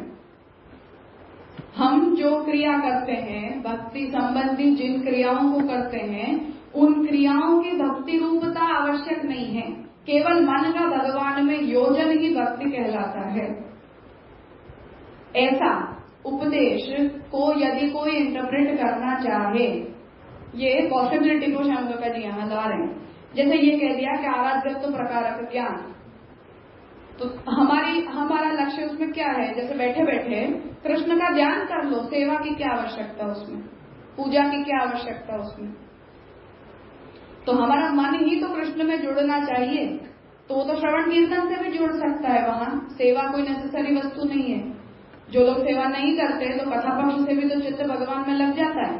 तो चित्त को भगवान में लगाना इतना ही यदि भक्ति है और उसकी अनुष्ठेयता नहीं है, उस पॉसिबिलिटी पर श्याम गोगा जी आ रहे हैं। जैसे मन मना भगवान ने कहा कि भक्त कौन होता है कि जिसका चित्त भगवान के साथ जुड़ा हुआ हो, मन भगवान में योजित हो। जैसे आगे ये सारी बातें आई कि अविच्छिन्न गति से हमारे मन का कृष्ण के साथ जुड़ा हुआ होना, इतना ही भक्ति होता है। तो कोई ये समझे कि भगवान के द्वारा दिया गया जो उपदेश है उसे इस तरह से हम इंटरप्रेट करें कि भक्ते है कि वो तो भगवती मनोयोजन शैव, भगवान में भक्त के मन का योजन ही भक्ति का साधन भूत अनुष्ठान का उपदेश है। ऐसा यदि कोई कहे तो इति वाच्यम भक्त्या संजातया भक्त्या इति वचने भक्ति साधनेषु अभी भक्ति पद प्रयोगोपलम्भात्। तो श्याम गोगा जी वहां ये आज्ञा कर रहे हैं कि यदि कोई ऐसा कहे कि अब 2 बात यहाँ आ रही हैं, मन जब भगवान में लगा हुआ है तब हम उसे भक्ति कहेंगे या मन को लगाने के साधन के रूप में हम भक्ति को कहेंगे? हमें भगवान में अपना मन लगाना है। कैसे लगाएं? तो भक्ति के द्वारा लगाओ।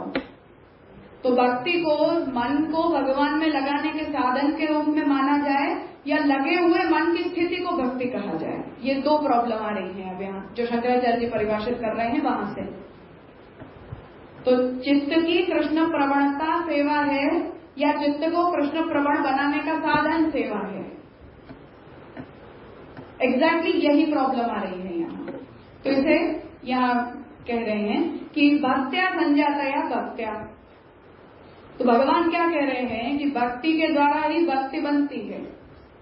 जो बात हमने देखी थी कि भक्ति ही साधन भी बनती है, भक्ति ही उसका फल भी होती है। साधन और फल में जहां हम भेद नहीं करते, हरिराय जी कहते हैं, वही पुष्टि मार्ग कहा जाता है।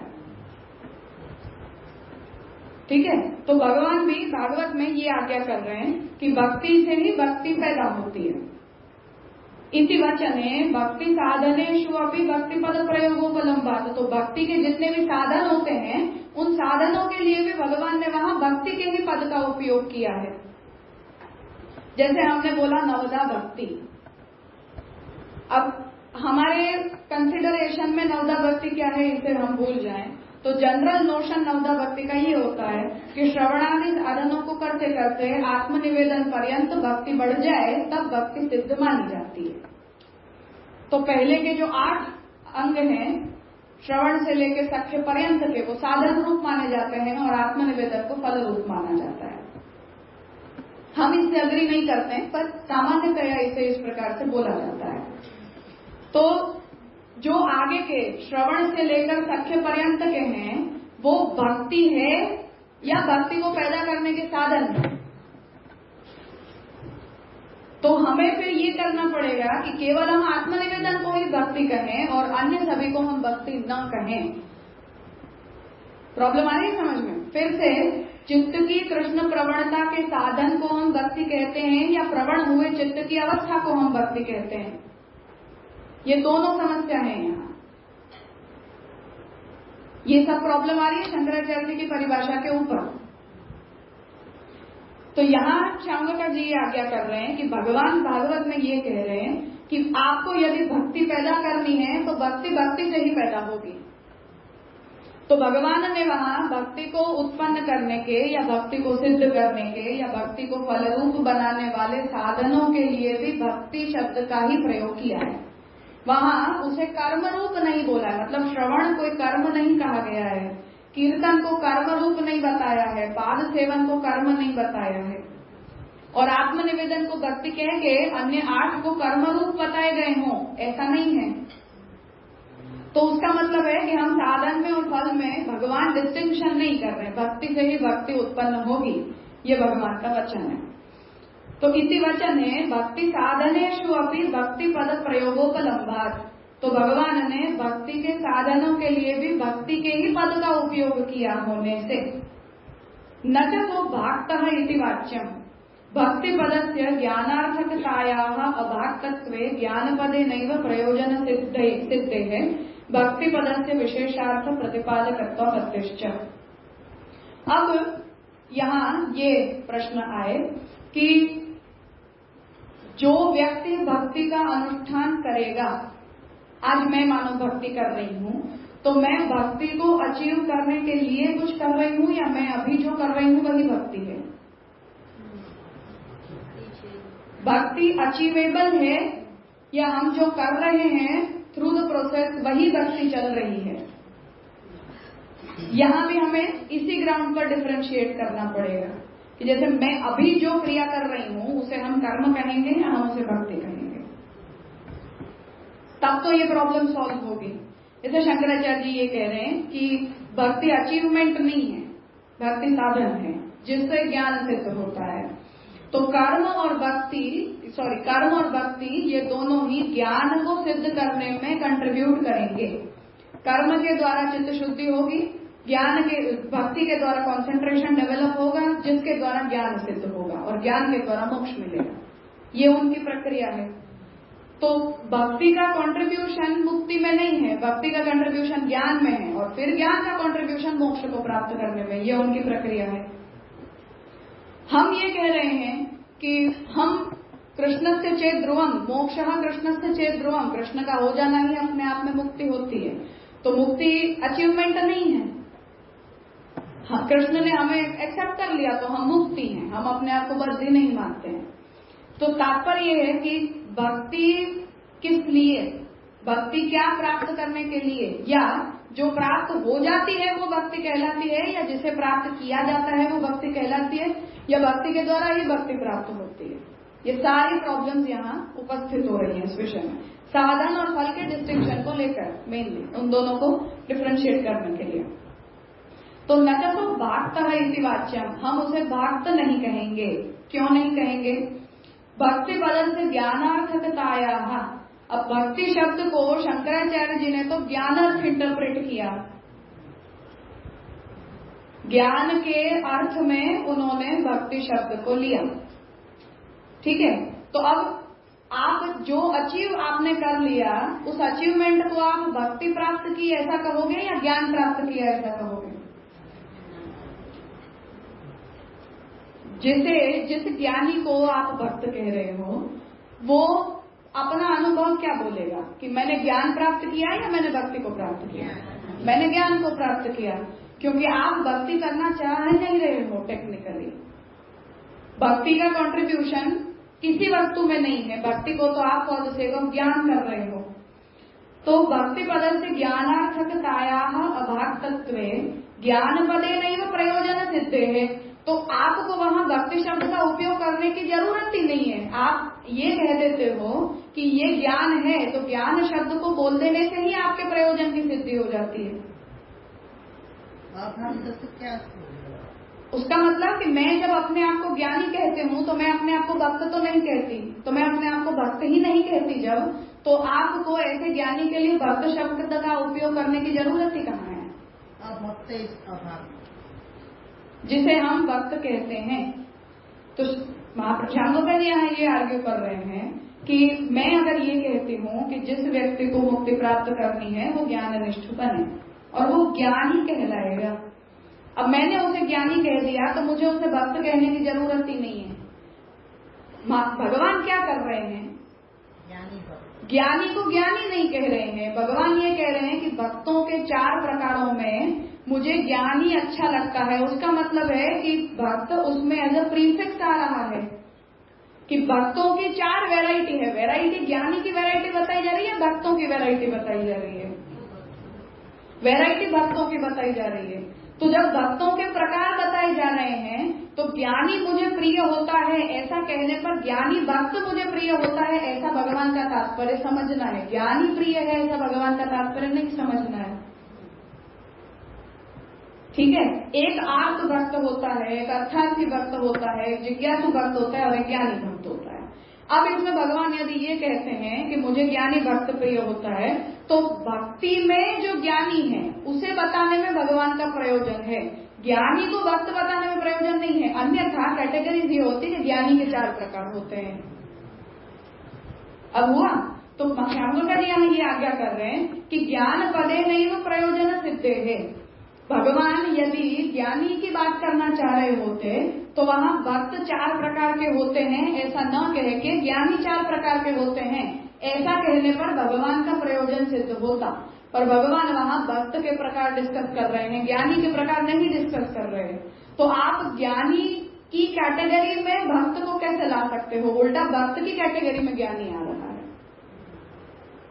ठीक है, तो प्रयोजन सिद्धे है भक्ति पद से विशेषार्थ प्रतिपादकत्व पत्तेश्च। तो भक्ति जो पद है उसके विशेष अर्थ का प्रतिपादन करने के लिए वहाँ ज्ञानी का एक विशेषण दिया जा रहा है कि मेरा यदि कोई भक्त हो तो वो ज्ञानी हो तो वो उत्तम माना जाएगा, ऐसा भगवान का वहाँ टोन है। इस आपत्ति के कारण भी आप ज्ञानी इक्वल टू भक्त ऐसा नहीं कह सकते। तो आपत्ति इसमें ये बन रही है कि भगवान ये कह रहे हैं कि दुखी लोग भी मेरे भक्त होते हैं, कुछ ज्ञानी होते हैं वो भी मेरे भक्त होते हैं, कुछ अर्थार्थी भी भक्त होते हैं, कुछ जिज्ञासु भी भक्त होते हैं। इनमें से जो ज्ञानी होता है वो मुझे अच्छा लगता है। तो इसका मतलब क्या बनेगा कि ज्ञानी भक्त जो ज्ञानी होता है वो मुझे अच्छा लगता है। तो तो विशेष अर्थ का प्रतिपादक शब्द ज्ञान बन रहा है कि भक्ति बहुत से लोग करते हैं, पर ज्ञानी होके भक्ति करता है तो वो मुझे अच्छा लगता है। तो कैटेगरी जो है वो भगवान के वचनों से भक्त में कंट्रीब्यूट कर रही है, ज्ञानी में नहीं कंट्रीब्यूट कर रही। इसलिए आप ज्ञानी को ही भक्त नहीं कह सकते हो। भक्त है जो ज्ञानी है, ऐसा उसका तात्पर्य हमें समझना है। तस्मात् न विद्य गोचरम कर्म अजनकम व निष्प्रकारकम ज्ञानम भक्ति ही। इसलिए विधि से अगोचर अर्थात जो अनुष्ठान भगवान ने बताया है, ऐसे अनुष्ठान को न करने वाला या न जानने वाला, कर्म अजनकम ऐसा ज्ञान कि जो कर्म का अजनक हो, क्योंकि शंकराचार्य जी ये कहते हैं कि कर्म त्याग पूर्वक जो ज्ञान होता है वही मुक्ति अर्थ होता है। तो एट सम जंक्चर हर प्रकार के कर्मों को छोड़ना भी जरूरी है, क्योंकि हर कर्म अध्यासग्रस्त होता है। तो कर्म का जो अजनक हो और निष्प्रकारक हो, क्योंकि ब्रह्म निष्प्रकारक होता है, इसलिए आपका ज्ञान भी निष्प्रकारक होता है। ऐसी भक्ति की परिभाषा नहीं बनेगी, ठीक है। इसलिए विधि से अगोचर, कर्म का अजनक और निष्प्रकारक ज्ञान भक्ति नहीं होता है। ये शंकराचार्य जी की परिभाषा से विरुद्ध मत श्यामगंगा जी ने यहाँ उपस्थित, अर्थात वो परिभाषा भक्ति में नहीं जा रही है, अव्याप्ति है, कहने का मतलब यह ऑब्जेक्टिवलेस।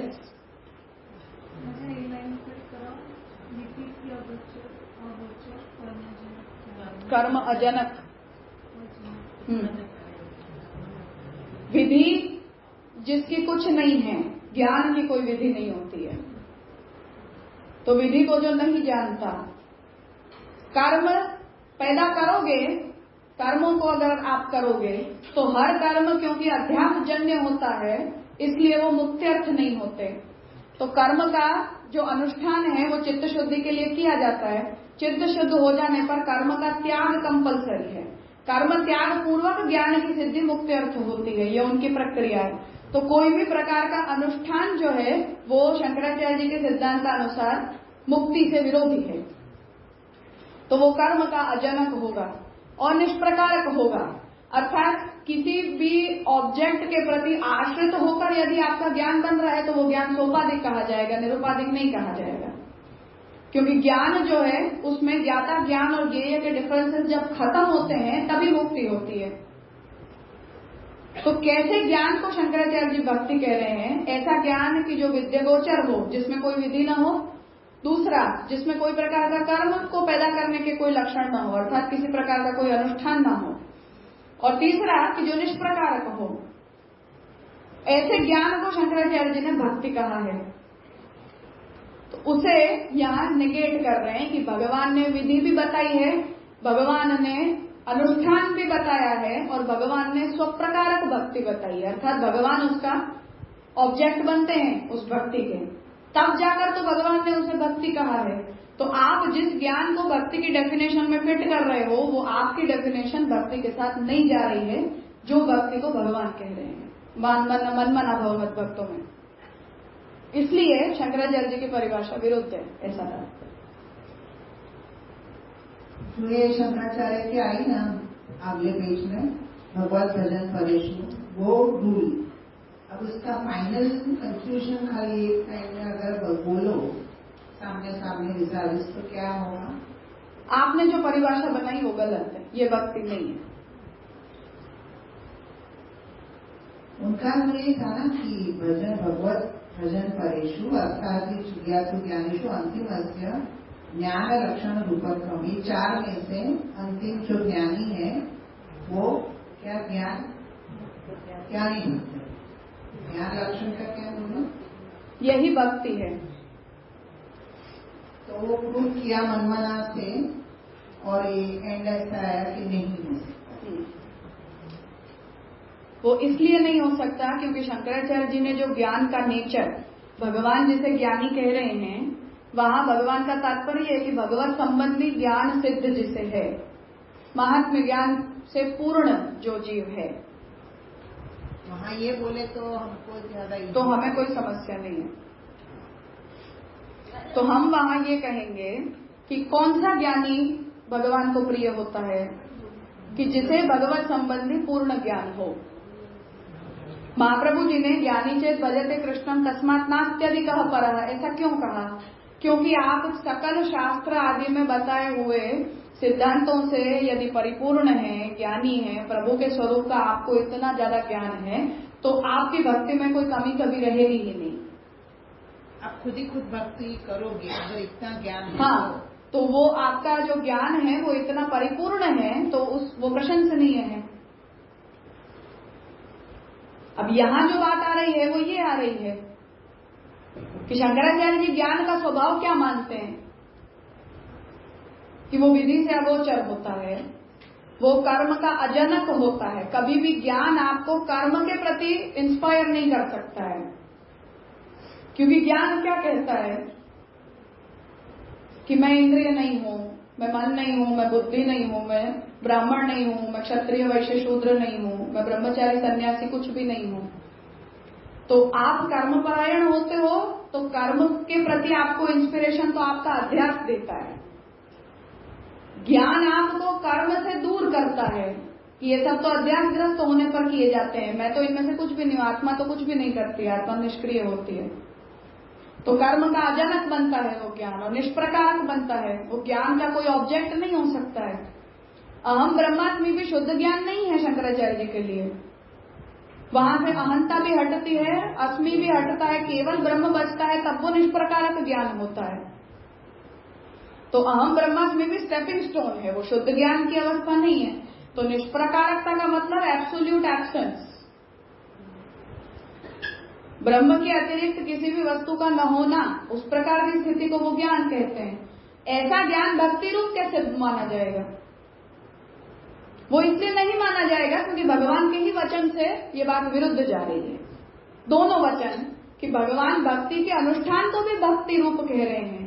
तो जितने भी कर्म हैं, अनुष्ठान के कर्म हैं, उन्हें यदि आप अध्यासग्रस्त कह देते हो तो भक्त्या संज्ञाता या भक्त्या को आप कैसे सिद्ध करोगे? और मनमना भव मत भक्तों में भगवान चित्त की अपने में प्रवणता पूर्वक कर्मों में या अनुष्ठान में, भक्ति के अनुष्ठान में प्रवण होने की आज्ञा दे रहे हैं। तो आप तो चित्त भगवान तक ले जाना ही नहीं चाहते हो, वो तो सगुण बन जाते हैं आपके लिए, और उसके अनुष्ठान को आप अध्यासजनक मानते हो। तो जिस अनुष्ठान को भगवान भक्ति रूप कह रहे हैं, जिसके द्वारा भक्ति को उत्पन्न होता हुआ मान रहे हैं, वो अनुष्ठान के अजनक होने पर आप निष्प्रकारक ज्ञान को भक्ति कैसे करोगे? ये समस्या है। ऐसा नहीं होगा ना कि ये मनमना तो 9वें अध्ययन के बाद आई और ये जो वचन दिया था वो पीछे आया, तो एंड में ऐसा भगवान ने बोला, ऐसा कुछ कनेक्शन नहीं है ना। तो स्टार्टिंग में यहाँ से बात यहाँ तक पहुंची, ऐसा कुछ नहीं हुआ। मुझे ये शंकराचार्य जी नंदावती में कैंसिल करते हैं नहीं, तो जब वो ज्ञान को इतना इम्पोर्टेंस दे रहे हैं, और जब आपने कहा जो ज्ञानी है उसको अध्यास नहीं रहता है, तो तब नहीं करता, तो क्या सत्य में मानेगा और क्या बात करेगा? वो सब उसके लिए सगुण प्रक्रियाएं हैं। जितनी भी सगुण प्रक्रिया है वो सब सगुण प्रक्रिया चित्त को प्रैक्टिस करवाने के लिए है। हाँ, ये सब तो मिथ्या होता है। तो जो चित्त को अब कंसंट्रेट करने की प्रैक्टिस पड़ गई है, उस चित्त को अब तुम निर्गुण ब्रह्म एज ए ऑब्जेक्ट प्रोवाइड करो। उनके लिए जस्ट स्टेपिंग स्टोन। हाँ, बिल्कुल।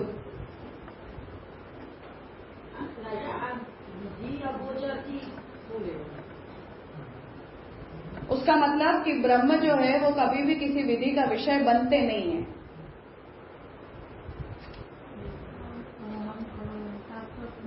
नहीं, लेकिन ये चल नहीं रहा वो इसलिए कि कर्माजनकम और विधि अगोचरम। तो कर्माजनकता से तो सब विधि कैंसल हो गई ना। जैसे कोई कर्म करते हो तो उसके लिए यज्ञ याग आदि करते हो तो उसके लिए विधि चाहिए, तो और फिर विधि अगोचर, तो दोनों सेम लगता है।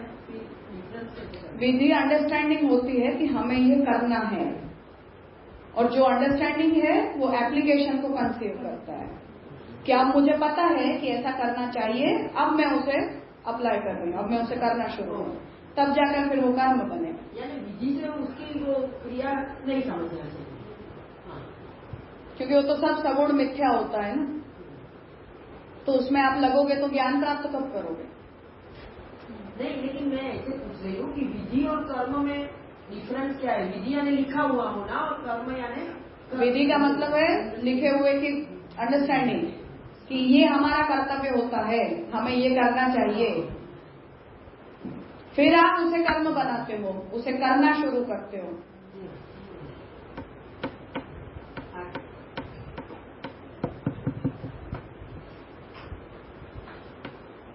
तो ज्ञान के विद्यगोचर होने का मतलब है कि ज्ञान कोई विधि का विषय नहीं बनता है, कोई विधि आपको ज्ञान नहीं करवा सकती है। वो शंकराचार्य समझ चल रहा है। हाँ, उनके मत को हमने खंडन किया उसका, कि आपकी भक्ति की परिभाषा हमारी परिभाषा में नहीं जाएगी। अव्याप्ति हो रही है ओवरऑल। भक्ति उसको हेल्प कर रही है ज्ञान अचीव करने में, ऐसा हम सोचते हैं। हाँ, ऐसा शंकराचार्य जी मानते हैं। भक्ति की डेफिनेशन कैसे उन्होंने कुछ किया उनके मत शंकराचार्य जी के हिसाब से गीता जी के जो 18 अध्याय हैं उनमें कर्म और भक्ति के दो और फिर लास्ट ज्ञान का है। तो पहले जो दोनों हैं वो ज्ञान को सिद्ध करवाने के लिए कहे गए हैं। तो पहले के 12 अध्याय पर्यंत जितना भी उपदेश है वो ज्ञान की सिद्धि के लिए दिया गया है। जब उन 12 अध्यायों से आपका ब्रेन ट्रेन हो चुका है, अब आप ज्ञान के उपदेश को सुनने लायक बन चुके हो, इसलिए अब आपको ज्ञान करवाया जाता है। तो 18 अध्यायों का बाइफर्केशन शंकराचार्य जी कर्म भक्ति पूर्वक ज्ञान में ऐसा मानते हैं। अच्छा, अव्याप्ति दोष इस तरह से इसमें आ रहा है कि हम जो मानते हैं, महाप्रभु जी जो मानते हैं भक्ति, महाप्रभु जी जो नहीं मानते, भगवान जो कह रहे हैं वो अव्याप्ति दोष मतलब शंकराचार्य जी मान रहे, जो अभी शंकराचार्य जी जो भी मान रहे वो हमारे मत से नहीं, भगवान के ही वचनों से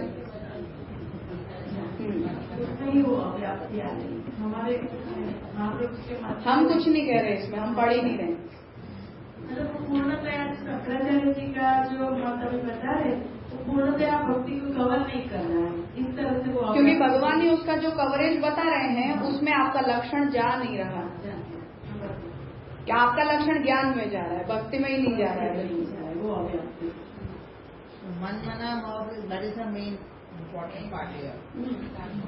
क्योंकि वहां भगवान ने उसको एप्लीकेशन के साथ बता दिया है, जिसे हम चेतन प्रवण सेवा तत्सिद्धि तनुवित्तजा, ये पूरा वाक्य भगवान के इस वचन से इंस्पायर्ड है। मन मना भक्तो मध्याजी माम नमस्कुरु। तो भगवान तो ये एप्लीकेशन के साथ उसे बता रहे हैं, पहले भगवान में चित्त का कृष्ण प्रवण होना, ये मन मना, और फिर उसके एप्लीकेशन कि अब मेरे में तुम्हारा मन लग चुका है तो अब तुम्हें ऐसा ऐसा करना चाहिए, भक्ति का अनुष्ठान इस प्रकार से करना चाहिए, या ऐसे अनुष्ठान के द्वारा तुम मन मना बनोगे, मेरे में चित्त वाले बनोगे। तो भगवान जो प्रपोज कर रहे हैं, जिस प्रकार से भक्ति को प्रपोज कर रहे हैं, वो बात शंकराचार्य जी जो कह रहे हैं वो वहां कहाँ पहुंच रही है, वो तो ज्ञान में पहुंच रही है। तो भक्ति में वो लक्षण जा नहीं रहा, वो ज्ञान में जा रहा है। इसीलिए शंकराचार्य जी ने ये आर्ग्यू किया कि भगवान को यदि ऐसा ही कहना होता तो भक्तों की कैटेगरी बताने की जरूरत ही नहीं होती, ज्ञानी शब्द का प्रयोग करने से ही प्रयोजन सिद्धि हो रही थी।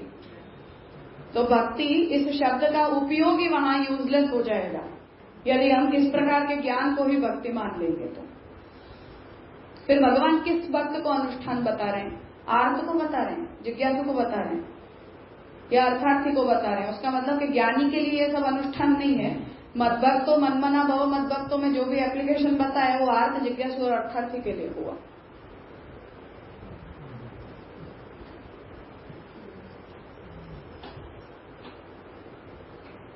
हो गई एकदम चकाचक कसरत। श्याम गंगा जी करवाएंगे, पुरुषोत्तम जी ने कम करवाई। इसका थोड़ा बहुत गीता समझा है, उसमें ये उलट पुलट में और गड़बड़ हो जाएगी। अभी जो आपने बताया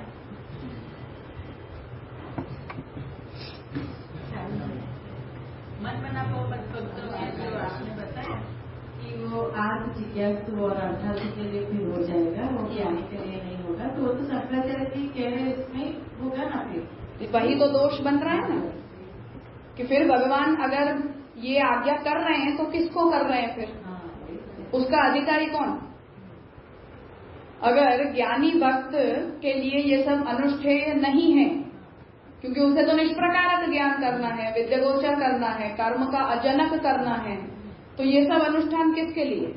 इनके लिए फिर प्राप्त हो जाएगा ज्ञान के लिए। हाँ, फिर आप ये बोलो भगवान ने तो ऐसा लिखा नहीं है कि मैं केवल ज्ञानी और अर्थात ज्ञानी को छोड़ के सबके लिए ये अनुष्ठान बता रहा हूँ कि ज्ञानी भक्त को ये सब करने की जरूरत नहीं, बाकी सबों को करने की जरूरत है।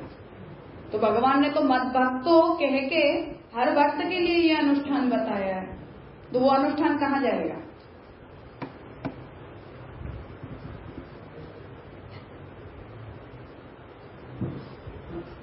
ये स्वमत से भी मतलब जो भगवान कह रहे वहां से समझने के साथ उनके मत का दूषण भी मुझे बताए। वो हाँ, बिल्कुल है ना कि वहाँ पर वो जा रहा है तो सकाम मतलब निर्गुण ब्रह्म की तरफ नहीं सगुण ब्रह्म की तरफ जा रहा है। हाँ, उनके हिसाब से वो वहीं जाएगा। भगवत गीता का जो स्ट्रक्चर शंकराचार्य जी मानते हैं वो कर्म ज्ञान पूर्वक कर्म और भक्ति पूर्वक ज्ञान में मानते हैं, जो उनकी थियरी है। तो पहले के 6 अध्याय कर्म के हैं, उसके बाद के 6 अध्याय भक्ति के हैं। वो दोनों मिलके आपको ज्ञान के लिए रेडी करते हैं और फिर आप शुद्ध ज्ञान को सुन सकते हो। इसलिए 13वें अध्याय से ज्ञान का प्रकरण शुरू होता है। हम ऐसे बोल रहे हैं कि शंकराचार्य जी का मत गलत शास्त्र हम नहीं कह रहे हैं, जो भी अब मैं ऐसा बोल रही हूँ कि नहीं, यहाँ बाद में महाप्रभु जी जूनियर हैं, शंकराचार्य जी सीनियर हैं। हाँ, अब जब वहाँ भी डिस्कशन होता हो तो उनको भी अपना बात की समझ तो आई होगी, तो वो लोग भी ऐसा प्रूव करते होंगे कि हमारा वाद ही सही है। हाँ, तो करते हैं, क्यों नहीं करते? तो वो अभी किस बेसिस पे वो लोग सोचते होंगे? हम जैसे बोल रहे हैं कि वो ये कहेंगे कि मनमना भव मद्भक्तो वाला वचन 9वें अध्याय में है, भक्ति प्रकरण में है, तो वो सगुण ब्रह्म फर्क है। उसके अनुष्ठान में तो हमें कोई समस्या ही नहीं। हमें क्या समस्या है? हम तो कहते ही करो सगुण करेंगे। ये सगुण निर्गुण मुझे नहीं समझ आता।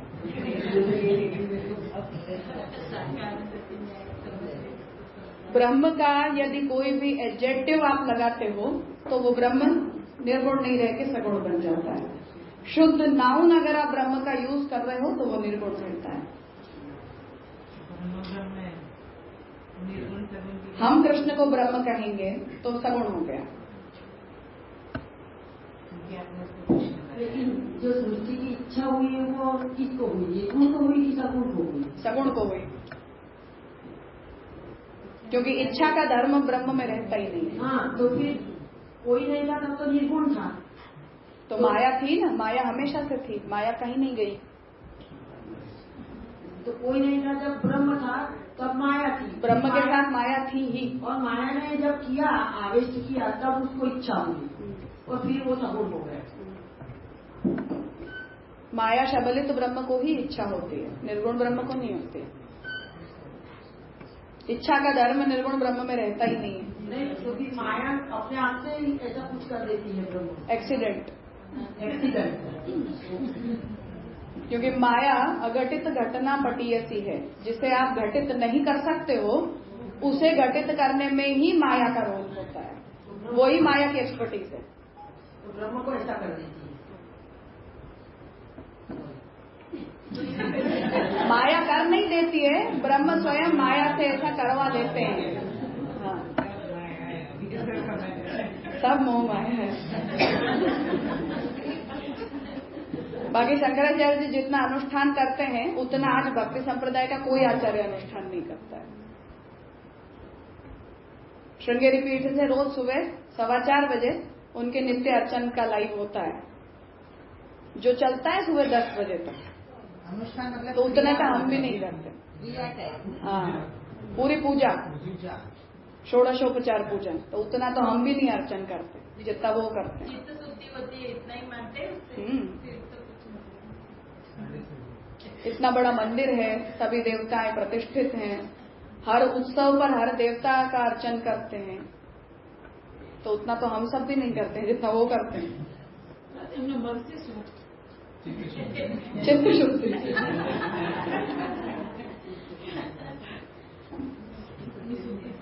ठीक है, ब्रेक लो सर 10 मिनट लो, शंकराचार्य तुरंत याद दिलाओ।